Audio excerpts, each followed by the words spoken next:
Greetings and bienvenue, Midnight Crew. Thank you for returning to this broadcast, and welcome to new viewers joining us for the first time. If you like a video, then feel free to subscribe. Dogmen. What are they? Interdimensional demons, an apex predator that the government refuses to recognize, or native spirit. If you've had an experience, do tell. If they do, in fact, exist, my guess would be that they're some sort of undiscovered animal species, very likely related to the Bigfoot phenomenon and perhaps a subvariant of that species. It's interesting how their behavior is generally reported to be so aggressive in contrast to Bigfoot, though. I've posted about the Dogmen on here once before. Both sightings were relatively uneventful. The first occurred when I was around 5 or 6 years old. I was out camping with my parents and my uncle. We stayed up all night playing with the campfire and just enjoying the evening. I don't know what time it was, likely past midnight. We all retired for bed. We had 2 tents among us, one for my family and one for my uncle. The grown-ups still had the campfire burning, and we had a little oil lamp to see by in the tent. The tent felt really big to me, but it could be just because I was small. I crawled into my sleeping bag and remembered pulling the top over my head to block out the fires and lamp's light.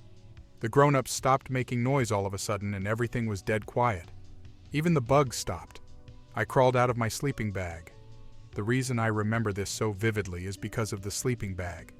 It was a deep, dark red velvety material and had the Kool-Aid Man on the front, and looked out of the tent, and I could see my uncle handling his shotgun.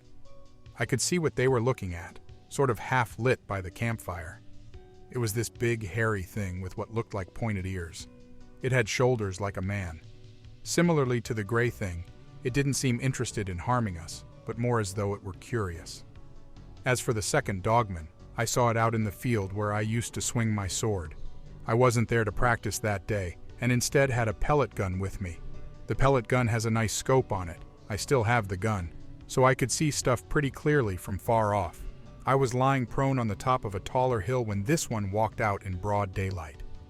Seeing the Dogman in daylight, and through a scope no less, I could pretty easily discern its features.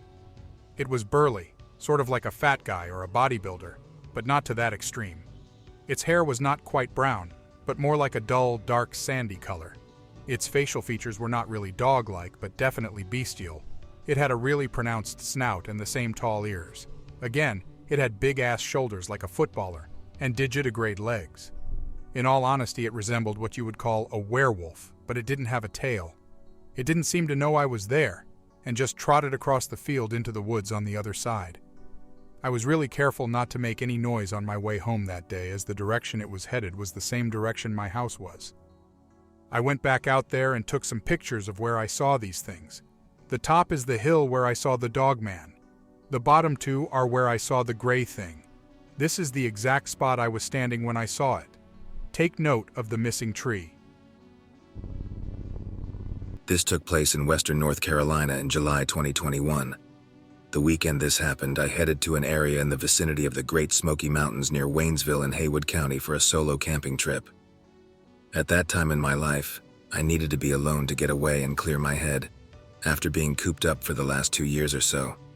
I drove there on a Friday night and had an uneventful first evening setting up camp, and then I hit the sack early. I got up about 5:30 a.m. the next morning, and I didn't waste any time heading out since I wanted to beat most of the midday summer heat. All was good for a while until I was hiking up a steep trail. I was huffing and puffing. When I stopped to catch my breath, I saw a dog way off in the distance. At first, it didn't even really register with me, but it was coming my way, and as it got closer, I became aware of how much larger it was than other dogs usually are, and it was moving along using only its back legs. It had grayish-brown fur, and it was massive, easily the size of a bear. I was totally confused because I realized that it was upright. I looked around to see if anybody else was on the trail, but it was just me and this thing on this mountain trail in the middle of nowhere. The fear started to set in as I began to fully understand the seriousness of this situation. I didn't know what this creature was, and I had no idea if it would attack me. Thoughts started creeping into my mind of all the things that might possibly happen, but I stood my ground and I didn't flinch, hoping that if I didn't make any movement, it would just go away. It was soon within 100 feet of me, but then it stopped. It stared at me with its piercing eyes, and I swear it was talking to me. I just knew it could sense my fear and confusion. This creature didn't seem angry, just curious, like the way a dog would come running up to you frantically and then just stop and look at you and then just turn around and walk away. But it didn't retreat. Then it left the trail and it headed out where I soon lost sight of it. At that point, I smelled the odor of sulfur, so strong that I felt the urge to retch right there on the trail. I started to feel faint, so I sat down on a nearby log to catch my breath. As I sat there, I tried to make sense of what had just happened. I was dizzy and disoriented. I just kept thinking about the dog creature. It had just walked up to me and looked at me like it knew what I was thinking. This powerfully built creature could have easily killed me, and yet it didn't even seem at all like it wanted to do that. I think it just wanted to see me up close or check me out. Even though I can't remember every second of the encounter, I still can't get it out of my head. It comes back to me in waves like flashbacks. The entire encounter probably only lasted a minute or two, but looking back on it, I felt like it happened in slow motion, taking forever. In some ways, I even find myself doubting that it happened. I took a huge drink of water. I was skeptical of my own eyes and thought that maybe I had hallucinated the encounter due to dehydration. After that, I turned around, headed back to my campsite, fixed something to eat, and hung out a bit longer. But eventually, I decided not to stay another night, so I packed it up and headed back home. I still can't say for sure what that creature was. I know that I'm still alive to tell the tale, which means it wasn't angry. I will say that my funk ended after that incident, and I have a totally different view of life. In 1988, I was the assigned security supervisor for the Vigarath munitions storage area. Although it was just on the other side of the village of Vigarath, we called it Moorbach. We were assigned to Hahn Air Base, and not Moorbach. Moorbach isn't even a base. It is a town just down the road on the B327. As we drove through Vigarath, I was driving the bus. Some of the guys noticed that the candle in the shrine was not lit, and there was a full moon. We all knew of the local legend. We sort of just laughed about it. When we first came on duty, my patrols would do a sweep of their assigned sectors. As I was in the security trailer with the security controller, radio dispatch, reading the previous shift's logs, one of my foot patrols found 3 dead deer within one of the wooded areas and radioed us. When I arrived on scene, I noticed that their throats were damaged, and 2 had their entrails and hindquarters eaten along with what appeared to be their internal organs, liver, heart. We did have wild boar in and out of the area, and these were a small, barking deer species. We placed a call to the local forest meister so he could remove the deer carcasses. I went back to the security control trailer to phone the base on the incident. After that, I radioed all patrols for an area briefing at control. As the patrols rolled in, we heard a low-level but loud growl howl coming from the direction of our only alarmed structures to the west of our location. I radioed the foot patrol assigned to that area since they were still en route. As I did, they came running out of the darkness yelling, "Did you guys hear that?" About that time, it howled again, low, deep, long, and loud. It sounded like it was within our fence line. I called the entry control point to see if they had permitted any canine patrols in the area. They said no, and also reported the howling. One of the guys said, "What if it's the werewolf?" We all kind of giggled, but then it howled again. This time from the center of the site, but this howl was unreal. It vibrated inside you. Hard to describe. My father likes to frequent the sports club of the local university, where he teaches how to properly run and exercise. It is a large sports area with swimming pools, soccer and basketball fields, etc. He still goes there every now and then. This place is at the exit to the next town and close to where we live in the state of Sao Paulo, Brazil. He goes there walking and cuts the way along a trail that goes up a ravine, passing beside a large eucalyptus plantation. Through this shortcut, you can avoid walking half a kilometer uphill to the main entrance. A lot of people use this shortcut, including local employees. One day he went for a run a little later than usual, at around 6:30 p.m. About an hour later, the sun was already gone, and with just a few more minutes left of daylight, he was exhausted, so decided to return by the same shortcut as usual. would not be much of a problem since the full moon was high in the sky. When he reached the edge of the woods, he noticed a figure in the middle of the trees that looked like a horse inside the eucalyptus enclosure. He first ignored it and kept walking, thinking if he should try to communicate with someone around about it.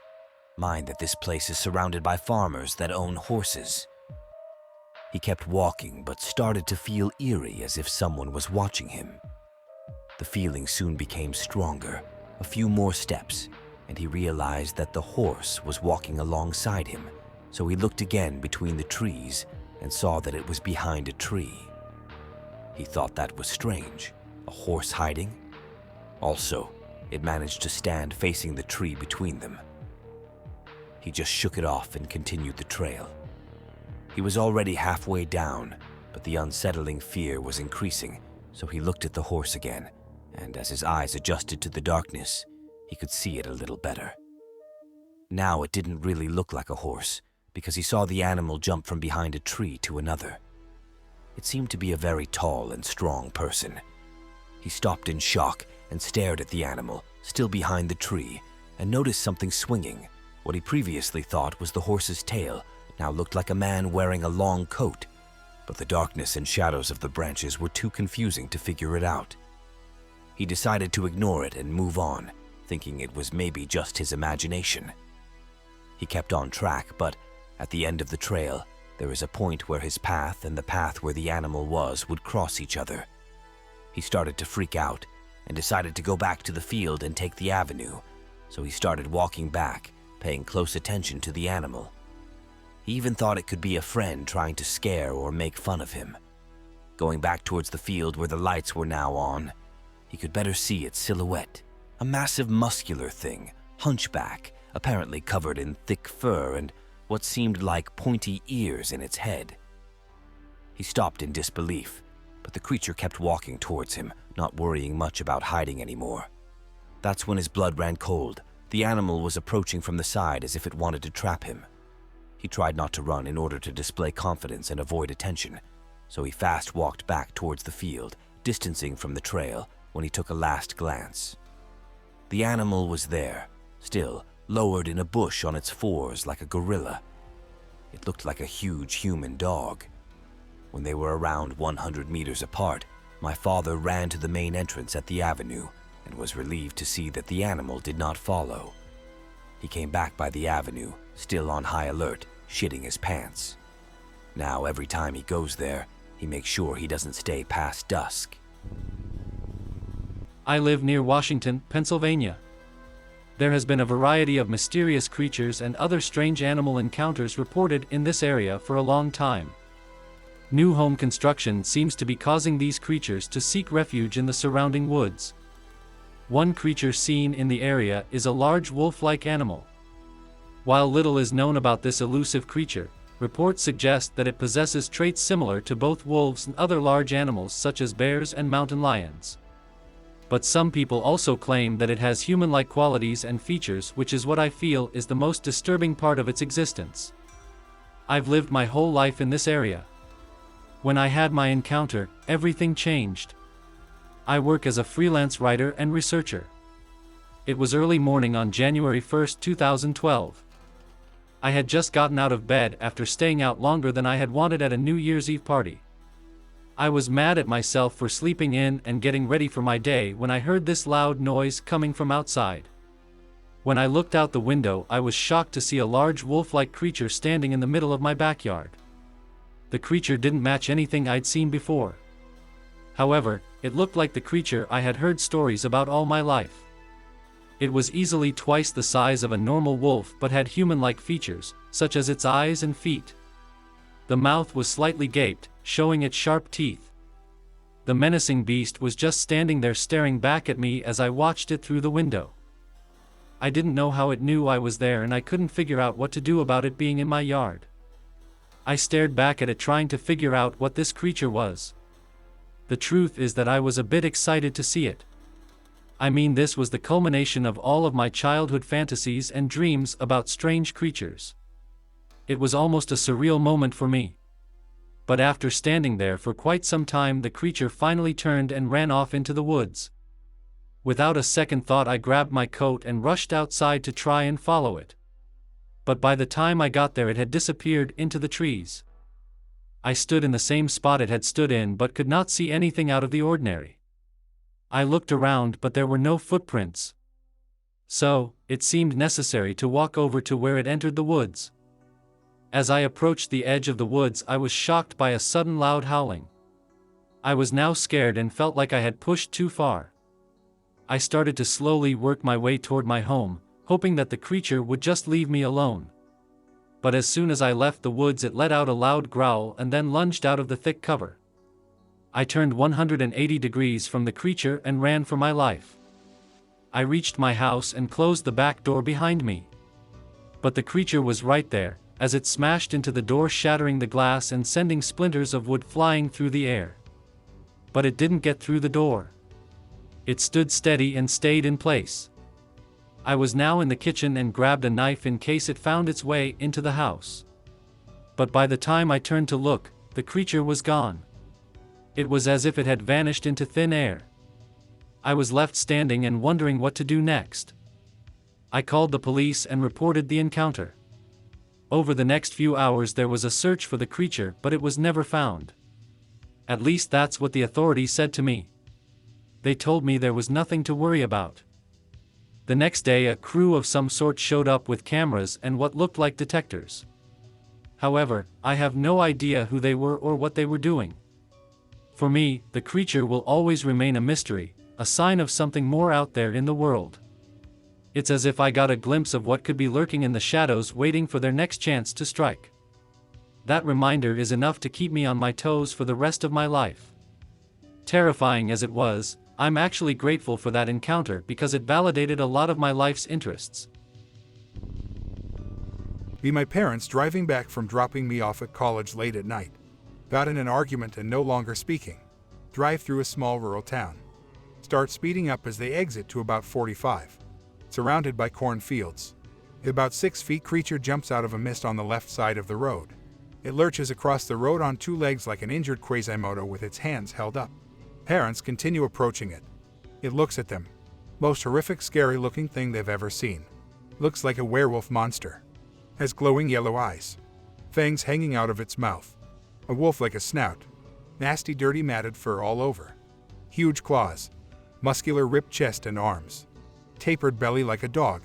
Massive, muscular thighs and huge hocks. Looks my dad in the eyes. He feels great misery and pain, almost sympathy for the beast. It vanishes on the other side of the road before they get to it, again into a mist. Drive another 30 minutes still not speaking. Finally break the silence. Did you see what I saw? Yes. Be afraid to tell anyone except their sons. None of us knew what a dogman was. They claimed it was like a werewolf. Years later I learned about the beast of Bray Road and tell them if I finally believe their story, and now I believe a lot more than I ever would have back then. My aunt has a dogman on her property in the Kettle Moraine area. She says it passes through about twice a month. She talks about it with such a distant numbness. It's scary. At one point she thought it was going to come in through the door. It walked onto the porch, back and forth, almost like it lives to just keep you in a constant state of discomfort. The worst part, she says, is the noises. Never heard it, but she said it makes her skin crawl and brings her heart rate to a dangerous level almost. I feel bad because she doesn't want to lose the property, but having to deal with that at any given moment kind of ruins it. I usually walk on a trail near my house. I don't know if this particular place has a name. I usually feel safe, even as a woman hiking alone. I grew up in this area, so it's not like it's the city or anything. A few months ago on a weekday late afternoon, I was walking along the trail. First, it just started sprinkling, but then it came pouring down with thunder and lightning too. I was more afraid of the lightning than anything. It was too far to run back to where I was parked, so there were a lot of giant rocks in this area. I saw this rock overhang off to the right of the trail up on a hill. It was hollowed out behind it, a small cave or something. I was not about to go into a cave, but I thought I could at least stand under the overhang and not get wet. So I'm standing there waiting for the rain to slow. I just had a feeling like something was watching me because the hair on the back of my neck raised up. I felt compelled to turn around and look behind me into the darkness. At first, I didn't see anything. There are no bears or wolves in this area. If something was living in that cave, it was probably a small animal. At least that's what I told myself. But when I was staring into the darkness, I saw the shadows shift. I knew something was in there. It didn't look like it could be very big, though at the time I couldn't really see much. The rain was still coming down in sheets, and the sky had gotten really dark. I stood watching the lightning strikes, and few of them were really close. But between the loud thunderclaps, I heard it. There was a nasty sound, like a wet sound of something eating and lip smacking. I turned back around to look in there, but I couldn't see what it was. Then the smell hit me. I guess the wind changed. It smelled rancid, like a dead raccoon on the side of the road. It made me gag. I turned back to the woods to see if there might be another overhang a short distance away. It was obvious that there was some kind of animal eating another dead animal in that cave, and I just wanted to put some distance between me and it. I took another couple of steps away from the cave, and now I was getting wet from the rain. I didn't see any other place to go. Then, all at once, I heard a sound behind me, like rocks clattering. I turned around to look. The shadow of the thing inside was rising, and I realized all at once that this creature was not small like I had thought. It had been crouched down, and now it was standing. It must have been about 6 feet tall, standing up on its hind legs, and it totally took me by surprise. I froze for a second when I realized it was like something out of a nightmare. It had a face like a dog with a snout, only it was like a man, a big man covered in fur. I could see dog ears on its head too. I screamed and stumbled. I almost fell down the hill, and that's when it growled just like a dog about to attack. I really thought I was going to die. I'm getting goosebumps just remembering it. I took off running. I felt like my life was in danger. Thank God it didn't follow me. Of course, no one believed me. I was camping with my brother along Lake Erie near the Pickerel Creek Wildlife Area just west of our home in Sandusky, Ohio. So, that first night, we went to sleep early. I woke up at around 2:30 a.m. because I had to take a leak. My brother was fast asleep. The moon was almost full that night, so it gave off plenty of light for me to see everything outside the tent. There weren't many bushes in the area around our campsite, so I didn't have to worry or be afraid of something hiding and waiting to sneak up on me. I was walking away from our camp when I saw something that scared the crap out of me not far from me. There were 2 dog-like creatures just standing there staring at me. When I say standing, I mean on 2 legs. I completely freaked out and I started running back to the tent. I heard what sounded like they were chasing after me and making the strangest noises. Not so much a dog or wolf sound, but more of something like a human. It was the scariest sound I had ever heard. I was too afraid to turn around. I thought that at any second they would pounce on me and attack, but that never happened. When I made it back to the tent, I dove into it. I scared the crap out of my brother, who asked what was going on. I told him what had just happened. He gave me a strange look and then laughed, telling me to shut up. I told him if he didn't believe me to go out there himself and see. He laughed again and said, "Sure thing, I have to go anyway." So I sat there and I watched him stand up and head out of the tent. I knew that this was serious and I couldn't let him go out there by himself. So I followed him out of the tent and into the darkness. My eyes took a few seconds to adjust, but I could see him standing about 20 yards away, staring off at the trees. I walked over next to him, and I looked in that direction too. We were staring into pitch-black woods, but then as my eyes adjusted, I could see something in the shadows. It was a part dog, part man creature. It didn't move or growl, it just stood there upright and looked at us. The dog part, the upper half, looked like a German shepherd, but with yellow eyes and a dog-like head. The human part started about mid-torso downward. It was standing there on 2 legs like a man. The upper part was hairy like a dog, but the bottom half was hairless like a human man. I whispered to my brother and asked what he thought it was. He said nothing. He was literally paralyzed with fear and shock. I grabbed him and pulled him back to the tent. As we ran back, the creature let out a horrific howl. The sound of that thing echoed through the trees. It was like nothing I had ever heard before. We dove into the tent and piled our backpacks and gear in front of the entrance as if this would offer us protection. We were both absolutely terrified. He was shaking and I felt like I had to throw up. I asked him what we should do now and he said that he didn't know, but if this thing got in our tent, it would kill us for sure. Then we heard a dog howling in the distance and we started to feel relieved, even though I knew that it may have been the second creature that I had encountered earlier. Then it was answered by another howl, closer to us, like right outside the tent. It had followed us. We then heard scratching and digging sounds. We were both screaming hysterically at this point. Then it stopped, and there was nothing but silence. We waited inside the tent for at least 15 minutes, hoping that it had left. We decided to risk it and peek outside the tent. I grabbed the flashlight and peeked through the flap. I saw nothing. I waited a bit longer, but then I looked out into the campsite. There was nothing there. We decided to stay put in the tent until daylight. There was no way that we were going to walk through the dark woods toward my car in an attempt to escape these creatures. After what seemed like forever, the morning light started creeping through the forest canopy. We both slowly exited the tent and looked around us. There were large canine and human-like prints all around the campsite, especially in a circle around the tent.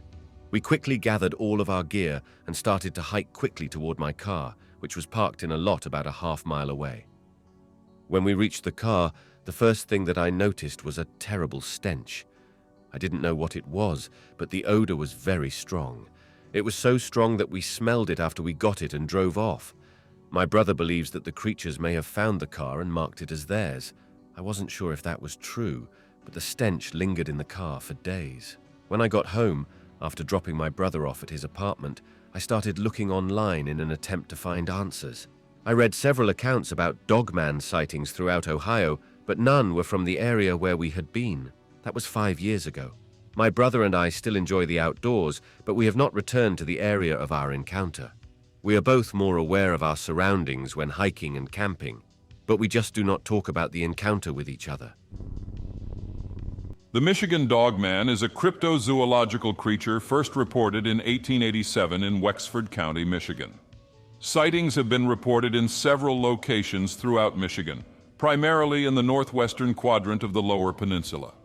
In 1987, the legend of the Michigan Dogman gained popularity when a disc jockey at WTCM-FM recorded a song about the creature and its reported sightings. In 1987, disc jockey Steve Cook at WTCM-FM in Traverse City, Michigan, recorded a song titled The Legend, which he initially played as an April Fool's Day joke. He based the songs on actual reports of the creature. Cook recorded the song with a keyboard backing and credited it to Bob Farley. After he played the song, Cook received calls from listeners who said that they had encountered a similar creature. In the few weeks after Cook first played the song, it was the most requested song on the station. He also sold cassettes of the songs for $4 and donated proceeds from the single to an animal shelter. Over the years, Cook has received more than 100 reports of the creature's existence. In March 2010, the creature was featured in an episode of Monster Quest. Cook later added verses to the song in 1997 after hearing a report of an animal break-in by an unknown canine at a cabin in Luther, Michigan. He re-recorded it again in 2007 with a mandolin backing. The first known sighting of the Michigan Dogman occurred in 1887 in Wexford County, when two lumberjacks saw a creature whom they described as having a man's body and a dog's head. In 1938 in Paris, Michigan, Robert Fortney was attacked by 5 wild dogs and said that one of the 5 walked on 2 legs. Reports of similar creatures also came from Allegan County in the 1950s and in Manistee and Cross Village in 1967. I hope that you enjoyed tonight's broadcast. If you enjoyed tonight's story, then please subscribe to the channel as more green texts will appear daily. A new broadcast will appear when the clock strikes midnight Central Time.